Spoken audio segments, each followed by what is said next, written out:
안녕하세요. 결혼생활 8년 개고생만 하다가 이혼했어요. 워낙에 도움받은 게 하나도 없다 보니 아빠 없이 애 키우는 게 그렇게 힘들지는 않네요.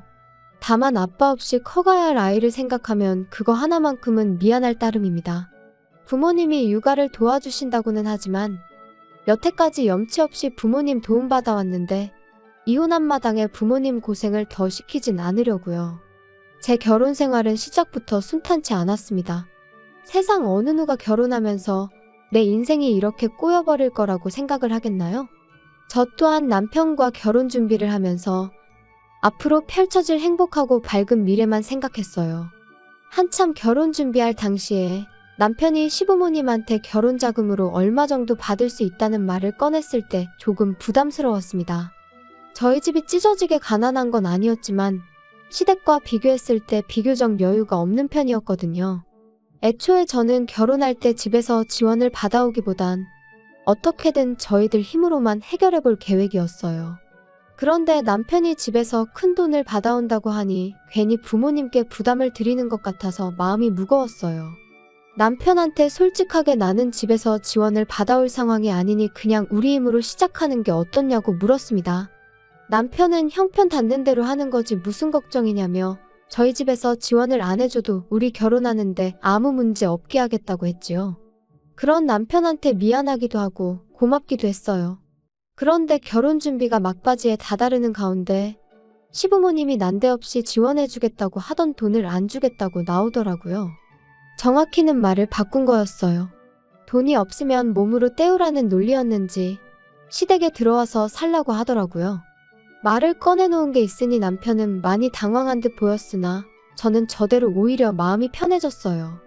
애초에 부모님 도움 없이 결혼하길 바라기도 했었고 반반 결혼을 못한다고 해서 시댁에 얹혀 살고 싶은 마음은 더더욱이 없었으니까요. 이 사실을 알게 된 저희 부모님께서 저한테 많이 미안해하셨어요. 빚을 내서라도 반반 결혼을 하는 게 어떻겠냐고 하셨는데 제가 빌리나 부모님이 빌리나 빌린 돈을 갚아야 하는 건 똑같으니 그럴 필요 없다고 했습니다. 돈을 못 해주신 대신 부모님께서 회사 다니는 저를 대신해 부동산 여기저기 돌아다니면서 신혼집으로 괜찮은 매물을 몇 개 알아와 주셨어요. 그렇게 직장인 전세 대출을 받아서 모자란 돈을 메꾸고 신혼집을 구해 결혼을 하게 되었습니다. 신혼여행은 해외로 다녀오려고 했는데 상황이 이렇게 되는 바람에 그냥 국내로 짧게 다녀왔어요. 어쩌다 보니 친정집하고 거리가 가까운 위치라서 저희 집에서 반찬도 이것저것 해다 주시고 결혼 생활하면서 친정 도움을 톡톡히 보았죠. 아이 태어나면서 오며 가며 아이도 봐주시기도 했고요. 결혼 생활 1년 후에 아이를 갖게 되었어요. 전세 생활 청산하고 자가로 이사 가려면 아직도 돈을 더 모아야 하는 상황이었지만 돈 없다고 아이 없이 살고 그럴 생각은 아니었거든요. 친정어머니가 도와주시면 출산하고 복직도 바로 할 수 있었으니 나름대로 계획이 다 있었습니다. 아이 태어나고 나서 딱 2달 몸 추스르고 친정어머니 도움받아 바로 출근을 했어요. 괜히 남편 외벌이 시켰다가 행여라도 남편이 너 때문에 시댁 지원 포기하고 나 혼자만 힘들게 일한다고 생각할 수 있으니까 휴식은 저한테 사치나 마찬가지였죠. 정확히 아이 태어나기 전까지 시댁에서는 그 어떤 간섭도 하지 않았습니다. 지금 생각해보면 아마 아이 태어나고 나서 사는 게 힘들면 뒤늦게라도 시댁으로 기어들어올 거라고 생각했었던 것 같네요. 개고생하다가 정신 차리면 시댁에 도와달라고 기웃거리진 않을까 싶었나 봐요. 그런데 저희가 생각보다 잘 살고 친정어머니 덕분에 바로 복직해서 맞벌이하면서 잘 살고 있으니까 심술이 났던 거죠. 그러니까 언젠가부터 시어머니가 저희 생활에 간섭을 하기 시작했어요. 친정이랑 가까이 산다고 시댁은 아주 거들떠도 보지 않느냐며 이틀 3일에 한 번꼴로 전화를 해서 잔소리를 하기 시작했죠. 그전까지는 시댁에 간다고 연락이라도 하면 같이 살기 싫어서 집 나가 사는 것들이 뭐가 좋다고 우리 집에 올 생각을 하냐며 오지 말라고 했던 사람이 말을 싹 바꿔서 저희가 친정만 챙기고 시댁을 소홀히 하는 것처럼 말하니 어이가 없더라고요. 남편과 상의 후에 2, 3주에 한 번은 무조건 시댁에 다녀오기로 했어요. 매주 시댁에 다녀오는 건 사실상 불가능한 일이고 한 달에 한 번은 너무 뜨문뜨문 가는 게 아닌가 싶어서 그렇게 정했던 겁니다. 그렇다고 저희가 시댁에 간다고 해서 시어머니가 저희를 반겨주거나 한 적은 한 번도 없어요. 아들이랑 손자는 애틋하니 그나마 이뻐해 주셨지만 저는 항상 찬밥 신세였지요. 처음 시댁에 갔을 때 빈손으로 갔다고 욕도 엄청 먹었어요. 시댁에 방문하는데 며느리란 게 어떻게 껌 한 통도 안 사들고 올 수가 있냐면서 친정부모님 거들먹거리면서 예의가 어쩌고 집에서 그렇게 가르치더냐 저쩌고 하면서 타박을 해왔습니다. 친정에서는 저희 어떻게든 뭐 하나라도 아끼게 해주고 싶어서 반찬도 이것저것 챙겨주시고 그랬는데 시댁은 저희한테 항상 무언가를 바라기만 했어요. 시어머니 눈에는 제가 그냥 합가해서 같이 살기 싫어서 아들 꼬셔 집 나가 살고 있는 나쁜 년으로 보였겠지요. 바보 같게도 저는 어떻게든 시어머니 마음을 돌려야겠다고 생각했고 그러려고 애를 많이 썼습니다. 시댁 갈 때마다 시어머니가 좋아한다는 계절과일이며 제철 음식들 사들고 가고 그랬습니다. 시어머니가 몸이 허한 것 같다 하면 한약도 몇 첩 지어서 가고 그랬어요.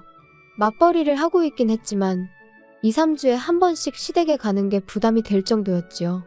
시댁 가서 시어머니 대신 집안일도 해드리고 뭐 김장이 있다거나 큰집 행사가 있다고 하면 회사에 휴가까지 내서 제가 제일 먼저 달려가 시어머니를 도왔습니다. 하지만 제 정성이 역부족이었는지 시어머니 마음은 좀처럼 열리지 않았어요. 결혼할 때는 제가 남편한테 고맙고 미안해했는데 결혼 후에는 역으로 남편이 저한테 고맙고 미안해했지요. 그렇게 결혼 생활 6년이 지나갔어요. 시댁에 시달려가면서도 열심히 일하고 아끼고 모아서 집을 사게 되었습니다. 대출이 더 늘어나긴 했지만 요즘 애들이 집이 전세면 전세인 대로 아파트가 구리면 구린 대로 그걸 가지고 편을 가르고 놀리고 그런다는 뉴스를 보니 무리를 안 할 수가 없었네요. 그래도 저희 나름대로 행복했는데 큰 사건이 하나 터지고야 말았습니다. 시어머니가 평소보다 더 공격적으로 변하기 시작했어요. 처음에는 저희가 이제 번듯한 집까지 갖게 되었으니 그게 열받아서 저한테 더 모질게 하는구나 싶었는데 가만 보니 했던 말을 자꾸 또 하는가 하기도 하고 뭘 자꾸 깜빡깜빡 하기도 했어요. 시어머니랑 좋은 사이는 아니지만 TV 프로에서 봤던 치매 증상에 대한 내용이랑 거의 맞아떨어지는 부분이 많아서 걱정이 되더라고요. 시어머니는 물론이고 신우랑 아버님, 남편한테도 어머님 병원 한번 다녀와야 하는 거 아니냐고 물어봤는데 다들 하나같이 멀쩡한 사람을 치매 환자로 만드냐며 뭐라고 했었어요. 하지만 날이 갈수록 제가 알고 있던 증상과 똑같은 행동들을 반복하시니 억지로라도 제가 모시고 다녀와야겠다는 생각이 들더라고요. 그리고 우려했던 일이 실제로 벌어지고 말았습니다. 시어머니는 치매를 앓게 되신 거였어요. 치매 판정을 받고 나니 오히려 더 빠르게 증상이 악화되어 갔습니다. 그러던 와중에도 며느리 부려먹겠다는 건 안 까먹는 건지 이제는 평일에도 저를 찾기 시작했어요.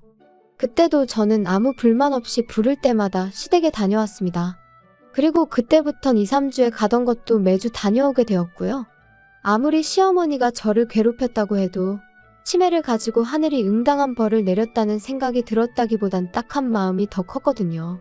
그렇게 1년이 지나고 나니 그때부터는 집에서 대소변 실수도 하기 시작했어요.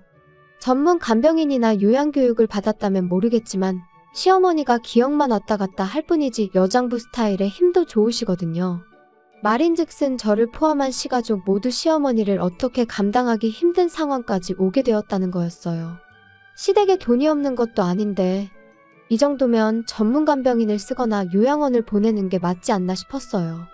시아버지가 좀 와달라는 연락에 최대한 시댁에 다녀오고 있긴 했지만 저도 회사 다니는 상황이어서 체력적으로 많이 힘들었고 제가 시댁에 가 있으면 시댁에 가 있는 만큼 저희 친정어머니도 대신 애 봐주시느라 저희 집에 발이 묶여서 계셔야 했거든요. 그러던 와중에 제가 둘째 아이를 임신하게 되었습니다. 집안 상황도 그렇다 보니 계획된 게 아니라 조금은 당황스러웠어요. 조심하지 못한 제 잘못이 크긴 했죠. 친정어머니가 거의 저 대신 첫째 아이 다 키워주신 거나 마찬가지인데 갓난쟁이를 또 처음부터 부탁하자니 죄송스러운 마음밖에 없었습니다. 막상 친정어머니는 첫째 혼자 외로웠을 텐데 둘째 생긴 게 참 잘된 일이라며 둘이고 셋이고 낳기만 하면 아이는 대신 다 봐줄 테니까 건강하게만 출산하라고 응원을 해주셨어요. 시댁은 상황이다 보니 둘째 이야기를 어떻게 꺼내야 할지 참 고민이 되었는데 언제까지 숨길 수 없는 노릇이었으니 그냥 날 잡고 찾아가서 시아버지한테 말씀드렸어요. 단도직입적으로 둘째가 생겼기 때문에 이제 시댁 와서 시어머니 돌봐드리는 거는 못할 것 같다고 했죠. 그런데 돌아온 시아버지 답변이 정말 예상도 못한 답변이었습니다. 친정에서처럼 둘째 아이 생긴 거 축하한다는 말까지 바란 건 아니었는데 애 가진 거랑 집사람 돌봐주는 거랑 무슨 상관이냐며 잔머리 쓰지 말고 주말에는 시댁 와서 집사람 돌봐주라는 대답을 들었기 때문이에요. 평소에는 말대답 해본 적 한 번 없는 저도 그냥 있을 수가 없더라고요. 애 가진 몸으로 회사 생활하면서 어떻게 시어머니까지 간호를 하겠느냐 물었더니 잔머리 쓰는 게 두 눈에 다 보인다고 그렇게 힘들면 회사 그만두고 시댁 들어와서 살라더라고요.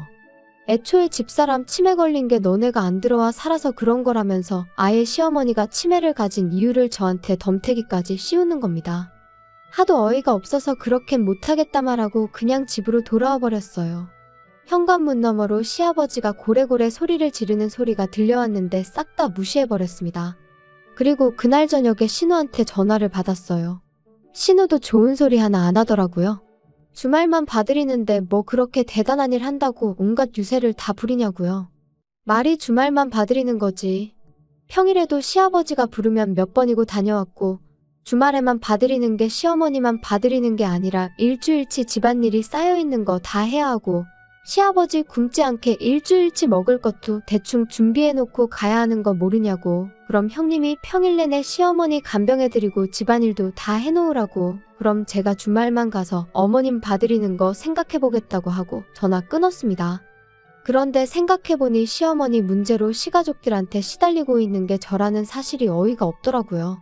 남편이 중간에서 딱 교통정리 한 번만 해주면 쉽게 끝날 텐데 아버님한테도 저 혼자 말씀드리러 다녀왔고 신우전화 받는 동안도 남편은 애랑 놀아준다는 핑계로 아예 대화에는 끼지도 않았거든요.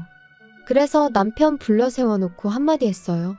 이럴 때 남편 역할이 뭐겠냐, 당신이 나서서 한마디 해줘야 하는 거 아니냐 했더니 이제 와서 남편이 자기 가족들 편을 들기 시작하더라고요. 다른 사람 일이면 자기가 가만히 있겠냐고. 그런데 다른 사람도 아니고 우리 엄마 일인데 어떻게 자식된 도리로 아픈 엄마를 내칠 수가 있겠냐고 뻔뻔하게 헛소리를 하는 거예요. 언제는 얼마나 챙겼다고 뻔뻔하게 내친다는 소리를 할 수 있느냐고 대번에 따져 물었어요. 우리 결혼생활 8년, 시댁에 왕래하기 시작한 지 6년 동안 당신이 시댁 가서 손가락 하나 까딱한 적이 있었냐고요. 시어머니 아프고 나서도 주말마다 가서 시어머니 케어하는 게 나였지 당신이 가서 뭐 하나 한 게 있느냐고 말이죠. 그리고 내가 언제 시어머니를 어디 뒷산에 고려장이라도 하고 오자고 제안했냐고. 나 말고 전문적으로 교육받은 간병인을 쓰던가 요양원에 모시자는 건데 어떻게 그걸 내친다는 표현을 할 수가 있느냐고 했죠. 제 말이 틀린 게 없는데도 남편은 요양원에 모신다는 게 무슨 뜻이냐, 요양원 보낸다는 게 그냥 목숨만 부지시키는 거지 죽게 내버려 두는 거랑 다르게 뭐냐고요. 아픈 사람 집에서 꾸역꾸역 모시면서 마누라 고생시키는 건 괜찮은 거냐고 따졌더니 누가 가족 아니랄까봐 지 누나가 했던 말이랑 아버지가 했던 말을 아주 짬뽕시켜서 대답을 하더라고요. 주말만 가는 건데 뭐가 어렵냐느니 하는 말은 참을 수 있었는데 이참에 시댁 들어가서 살면 어떻겠냐는 소리 나올 때는 아무리 저라도 욕이 절로 나오더라고요. 여태 내가 하는 말을 뭐 귓구멍이 아니라 뒷구멍으로 들었냐고. 아무튼 나는 어머님보다는 아이가 더 중요하니 더는 간병 못하겠으니 그렇게 알라고 딱 잘라서 말했습니다. 하다 안 되니까 남편이 성질을 부리기 시작했죠. 그럼 아직 멀쩡한 우리 엄마를 요양원에 보내자는 거냐고. 이게 시어머니 일이니까 그러지 친정엄마 일이었으면 똑같이 했겠냐고 발악을 하기 시작하는데 어이가 없었습니다. 저도 한마디 해줬어요. 만약에 우리 집이 똑같은 상황이었으면 나는 주저하지 않고 요양원부터 알아봤을 거라고요. 대신 요양원에 못해도 시간 되는 대로 일주일에 2~3번은 다녀왔을 거라고 했더니 그제서야 아무 말도 못하더라고요.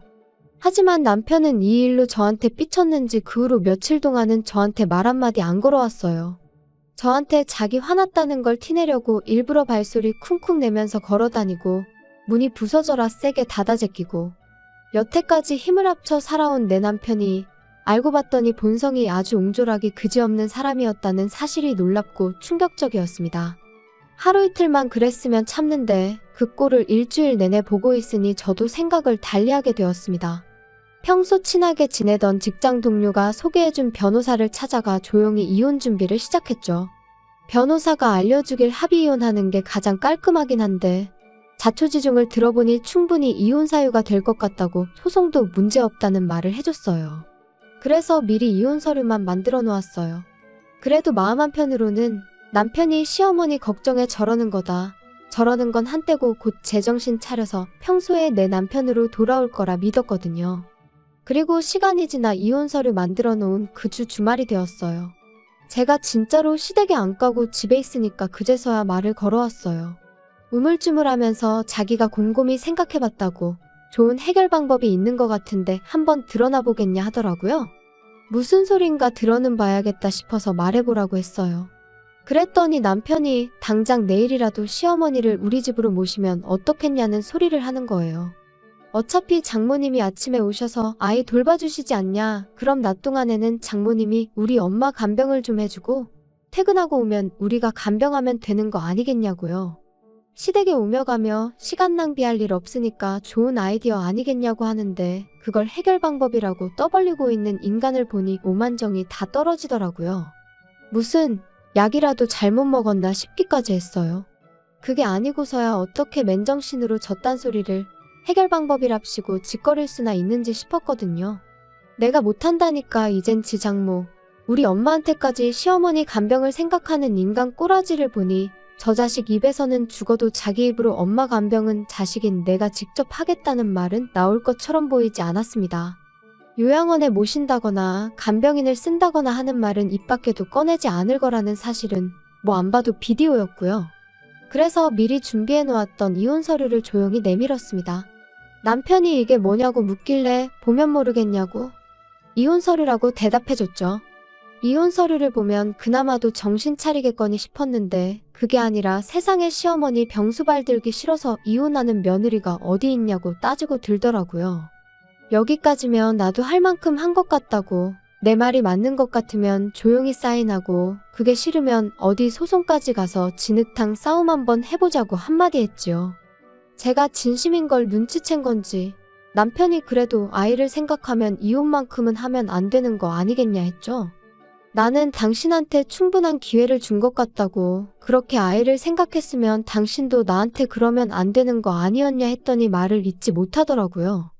막상 자기를 포함한 시가족들이 저한테 해온 것들이 전부 이혼 사유라는 건 알고 있었는지 남편이 소송까지는 가지 않고 협의 이혼을 하기로 결정되었어요. 8년을 그렇게 푸대접 받으며 꾸역꾸역 버티고 살았는데 이혼하고 나니 하루아침에 남남이 돼버리는데 마음이 착잡하기도 하고 한편으로는 후련하기도 하더라고요. 이혼하고 나서야 왜 시댁에서 시어머니를 요양원에 모시기 싫어했는지, 간병인을 구할 생각이 없었는지를 알게 되었어요. 애초에 결혼할 때 시댁에서 해주겠다던 돈이 없는 돈이나 마찬가지였던 거예요. 엄밀히 말하자면 저희 결혼할 때쯤에는 그 돈을 가지고 있던 건 사실이었는데 시어머니가 친하게 지내던 지인분한테 사기를 당하면서 그 돈을 전부 떼먹혔다고 하더라고요. 그러니까 결혼식 날짜까지 잡은 상황에 저희한테 집 해주기로 한 돈은 못 해주니까 집에 들어와서 살라는 식으로 나왔던 거였어요. 게다가 시어머니가 믿었던 지인한테 사기를 당한 충격 때문에 그랬나 그때부터 치매 증상이 조금씩 보이기 시작했었다더군요. 남편이 그 사실을 몰랐을 리는 없고 애초에 시작부터가 거짓말인 결혼이었던 거예요. 나무꾼이 날개옷 숨겨놓은 거 마냥 아이 태어나고 나면 제가 애 때문에라도 계속 견디고 살았겠거니 생각했던 걸까요? 배신감에 치가 떨리지만 이젠 남남이 되었으니 신경 안 쓰고 살려고요. 그냥 늦지 않게 양육비나 제때제때 보내줬으면 좋겠어요. 원하던 대로 시어머니 곁에 붙어서 평생을 간병하게 만들어줬으니 두 부자가 어디 한번 제가 그동안 어떻게 시어머니 수발을 들고 살았는지 뼈저리게 느끼며 저 같은 복덩이를 놓쳐버린 걸 평생 후회하면서 살았으면 좋겠습니다.